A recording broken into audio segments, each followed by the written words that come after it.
Pecado. Tese 8. Todos nascem pecadores ou egoístas, porque todos nascem separados de Deus. Como seres humanos, temos pelo menos duas coisas em comum. Primeiro, nascemos. Segundo, nascemos pecadores. Nosso problema de pecado começou por ocasião do nascimento, pois nascemos separados de Deus. Às vezes, as pessoas têm problemas com essa verdade. Olham um bebezinho recém-nascido e dizem: como pode uma coisinha dessas, um ser assim tão vulnerável ser pecador? Mas poucos têm problema em aceitar o fato de que um recém-nascido é altamente egoísta. Não quer nem saber se a mamãe está cansada ou o papai tem que trabalhar amanhã.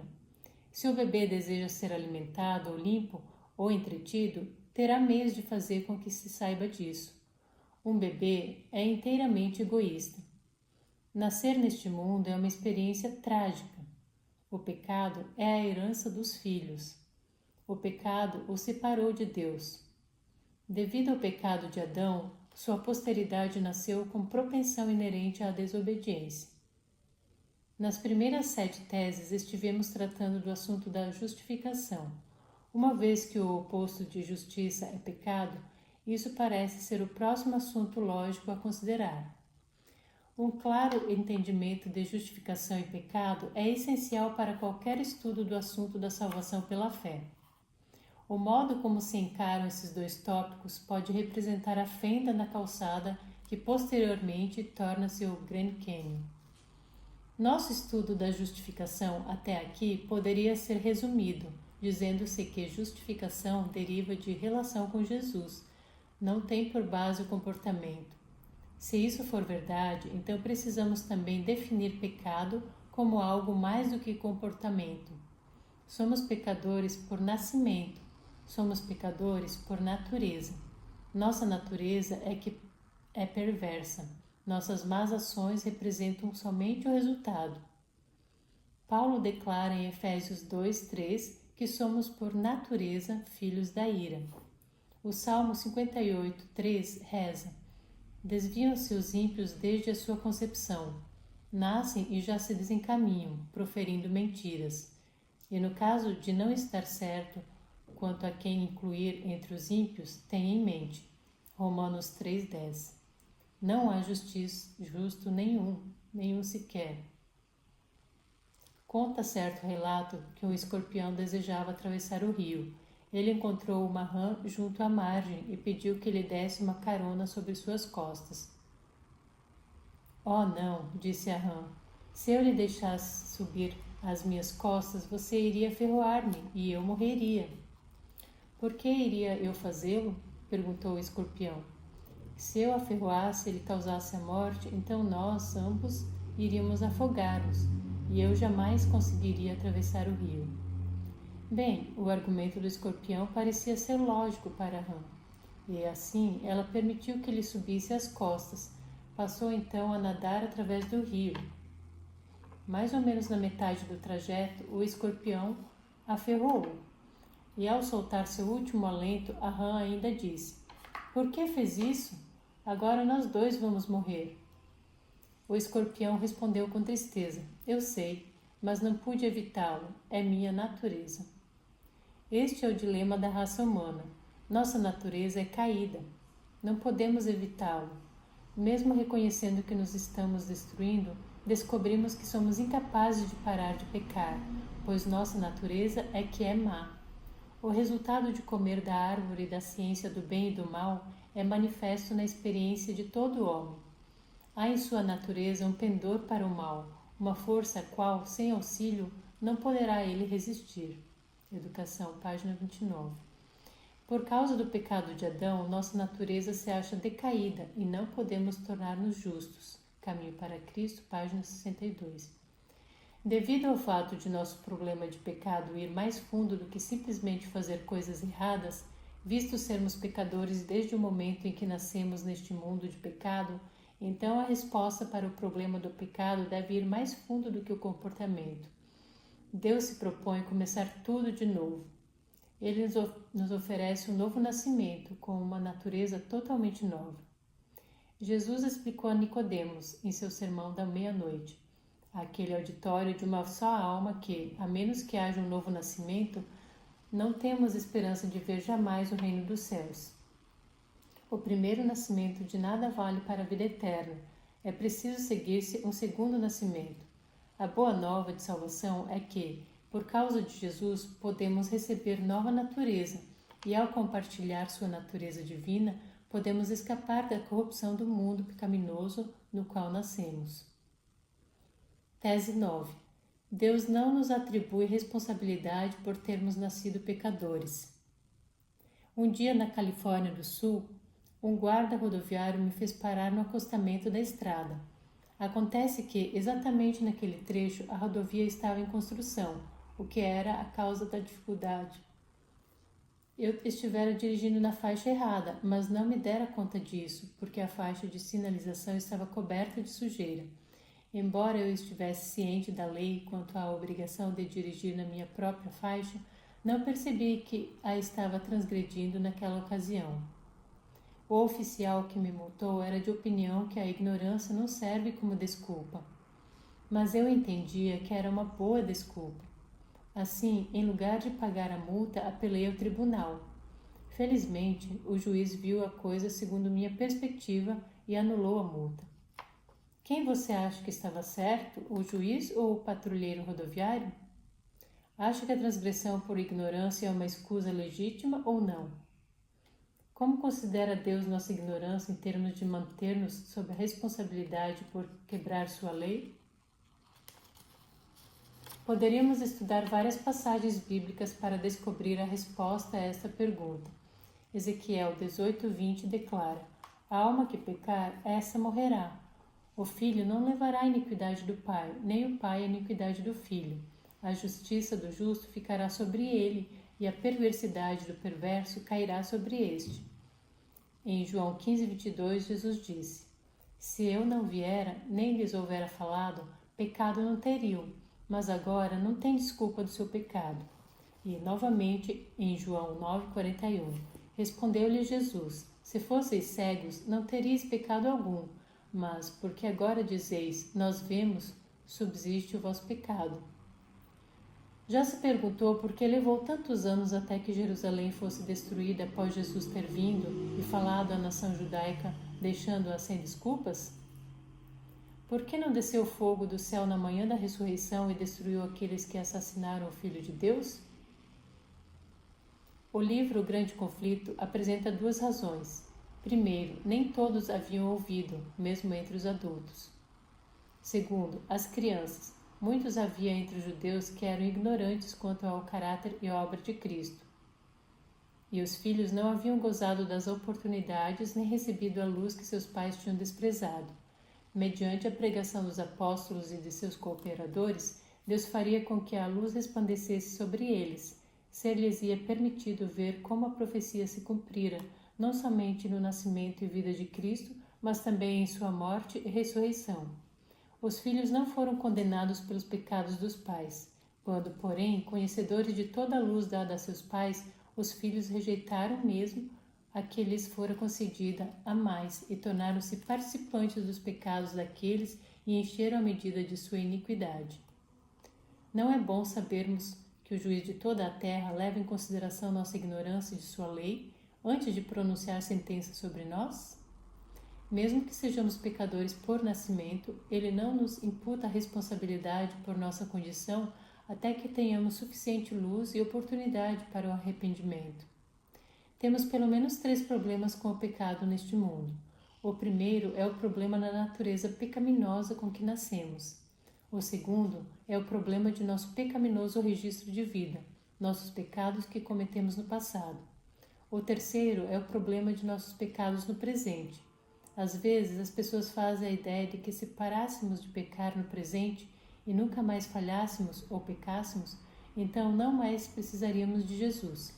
Mas, enquanto aqui estivermos, necessitaremos de sua graça justificadora para cobrir nossos pecados passados e nossa natureza pecaminosa.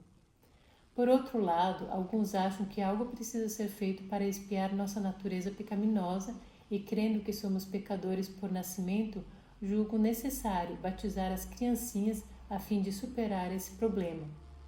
Agostinho ensinou o que às vezes se chama a doutrina do pecado original, conquanto fosse mais apropriado chamá-lo de culpa original. Ele cria na condição pecaminosa do homem quando do nascimento, e também cria que somos considerados responsáveis por tal condição. Mas Deus jamais nos considera responsáveis por nossos pecados, seja no que respeita à nossa natureza pecaminosa, nossos pecados passados ou nossos pecados presentes, até que compreendamos duas coisas. Primeiro, o que é pecado, e segundo, o que fazer a respeito. Somente então entra em cena a responsabilidade. Deus não está empenhado em ver quantas pessoas ele pode manter fora do céu. Ao contrário disso, devido a seu grande amor, ele está fazendo tudo quanto um Deus de amor pode fazer para tornar possível que cada um ali esteja. A solução para a natureza pecaminosa, a pecaminosidade passada, o pecar no presente, é provida por sua graça. Tese 10. Pecamos porque somos pecadores. Não somos pecadores porque pecamos.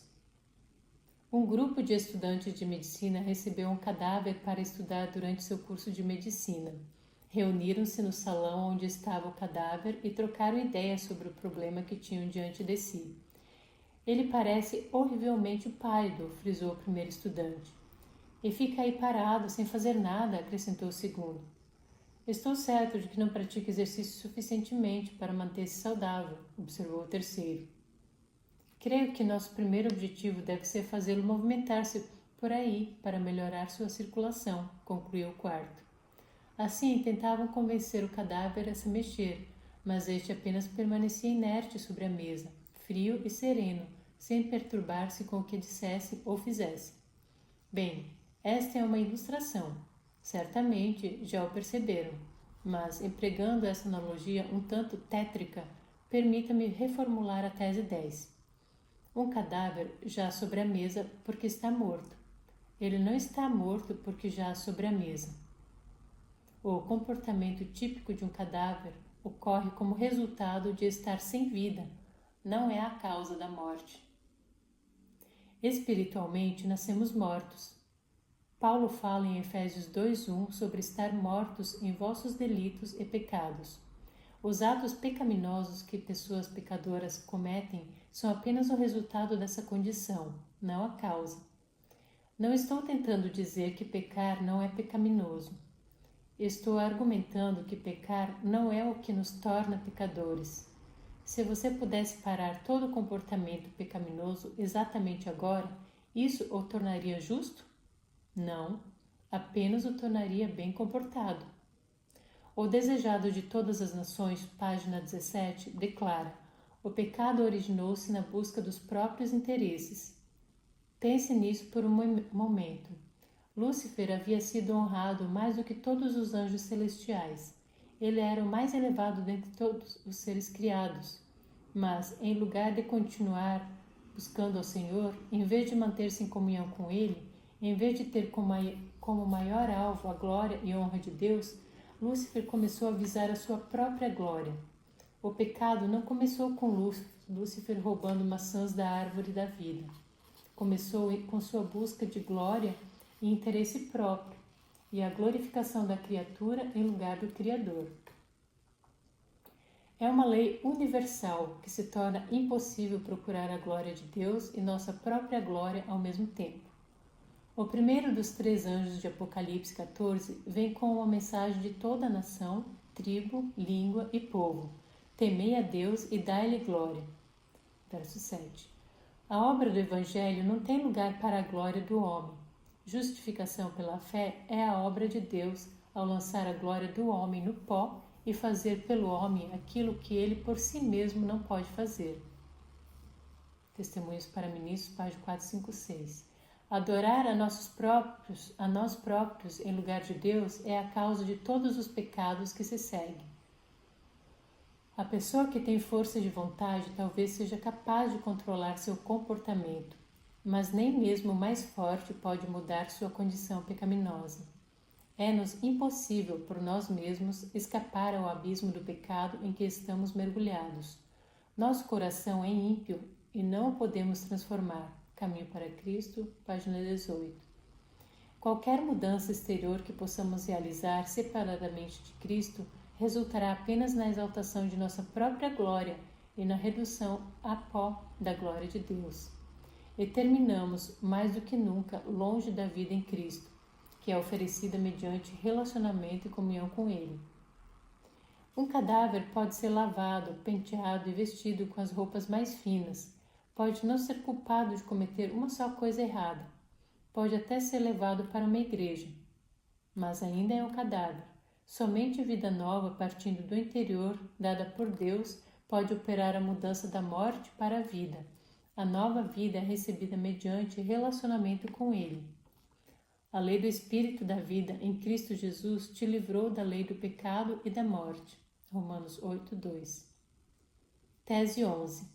Pecado, singular, ou viver longe de Deus resulta em pecados, plural, praticar coisas erradas.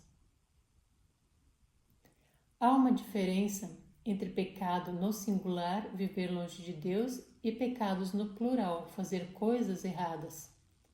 O viver separado de Deus é a base do pecado. As más ações que muitas vezes denominamos pecado são somente o resultado de nossa condição pecaminosa. Às vezes vemos a coisa ao invés.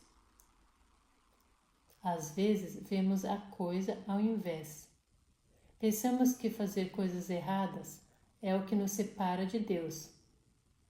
Mas a verdade é que separação de Deus é que nos leva a fazer coisas erradas. Pecado singular conduz a pecados, plural. Consideremos Salomão. Evidentemente, ele começou sua regência com o coração em perfeita sintonia com Deus. Mas, ao se passarem os anos, deu-se uma mudança.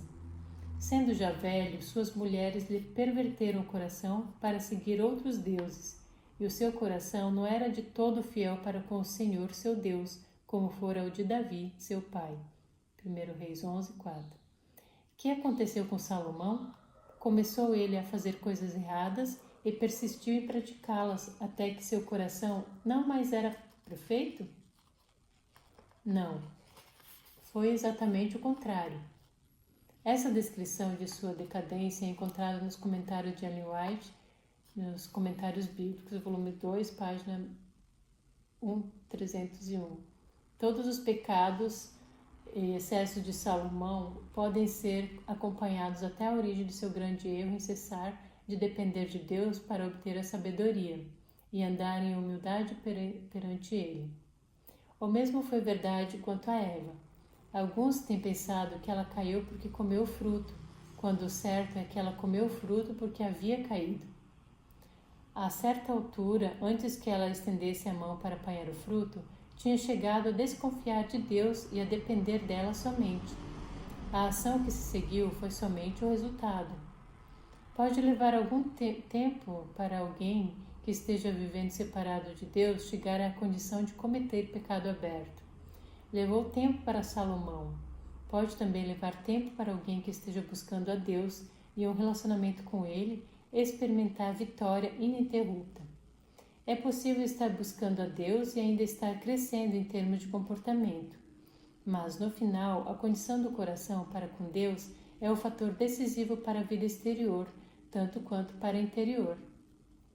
Se o pecado, viver a vida longe de Deus, é a causa dos pecados, fazer coisas erradas, então de onde derivam os pecados quando estamos buscando um relacionamento com Deus dia após dia? O Desejado de Todas as Nações, página 642, responde a essa pergunta numa sentença. Quando conhecermos a Deus, como nos é dado o privilégio de o conhecer, nossa vida será de contínua obediência. Mesmo quando o estamos buscando dia após dia, podemos ainda não conhecê-lo, como é o nosso privilégio fazê-lo. Assim, pode haver ocasiões em que desviemos dele os olhos por um momento. Pode haver ocasiões em que deixemos de depender dele e confiamos em nós próprios novamente. E quando fizermos, falharemos. Mas ao prosseguirmos em busca dele, ele nos conduzirá a ponto de nele confiarmos por todo o tempo, de modo a que nosso comportamento também seja correto. Tese 12. Quem quer que viva sua vida separado de Deus está vivendo em pecado. Se a questão real do pecado jaz na área do relacionamento em lugar de no comportamento, então quem quer que viva vida separadamente de Deus está vivendo em pecado. De fato, mesmo as boas obras que são realizadas independentemente de um relacionamento de fé com Deus são pecaminosas. Tudo que não provém da fé é pecado. Romanos 14, 23. E quando Jesus descreve a obra do Espírito Santo para convencer do pecado, ele diz: do pecado porque não crê em mim. João 16, 9. Em nossa tentativa de aprender esta verdade, consideremos o gramado da viúva. Suponhamos que uma viúva more do outro lado da rua, em frente da minha casa, e que todo domingo à tarde eu apare sua grama. Essa é uma boa ou má ação? Bem, provavelmente seja uma boa ação no que concerne a minha vizinha. Mas que dizer sobre o meu próprio coração? Esta tese insistiria em que, mesmo aparar a grama da viúva, seria pecaminoso se eu estou vivendo à parte de Deus. Um ateu pode decidir aparar a grama do vizinho. Isto o tornaria um cristão? Alguém que é simplesmente um bom membro de igreja, que não pensaria em fazer nada errado, mas que não tem tempo para oração pessoal e estudo e comunhão com Deus, dia a dia, poderia aparar a grama da viúva. Mas se a ação é praticada à parte de uma relação vital com Deus, o coração está errado, e assim a ação se torna pecaminosa para ele também. Por exemplo, eu poderia estar aparando a grama da viúva porque desejo que os vizinhos me julguem uma boa pessoa. Ou poderia estar aparando a grama porque estou tentando expiar algum pecado passado em minha vida. Poderia estar aparando a grama da viúva porque ouvi dizer que ela tem uma boa reserva financeira e estou esperando que se lembre de mim no seu testamento. Separadamente de Deus, os meus motivos serão egoístas, e qualquer ação que praticar, boa ou má, exteriormente, será pecaminosa. É possível que a mais agradável aparência exterior acoberte o pior tipo de pecado. O universo se tem, por séculos, admirado da maneira como muitas vezes o mais fraco e mais deficiente termina mais próximo de Deus, enquanto o mais forte e mais bem comportado o rejeita completamente. Dentre os discípulos, aquele que seria mais provavelmente visto como o que faria sucesso terminou sendo o que traiu a Jesus. Os líderes religiosos de seus dias o rejeitaram e crucificaram, enquanto os publicanos, prostitutas e ladrões tornaram-se seus firmes seguidores. O tentador frequentemente opera com muito êxito por meio daqueles de quem menos se suspeita estarem sob seu domínio. Muito homem de intelecto culto e maneiras agradáveis, que se não rebaixaria ao que comumente é considerado um ato imoral, não passa de instrumento polido nas mãos de Satanás. O Grande Conflito, páginas 513, e Caminho a Cristo, página 58, nos diz: o amor da influência e o desejo da estima alheia poderão determinar uma vida bem ordenada. O respeito próprio poderá levar-nos a evitar a aparência do mal.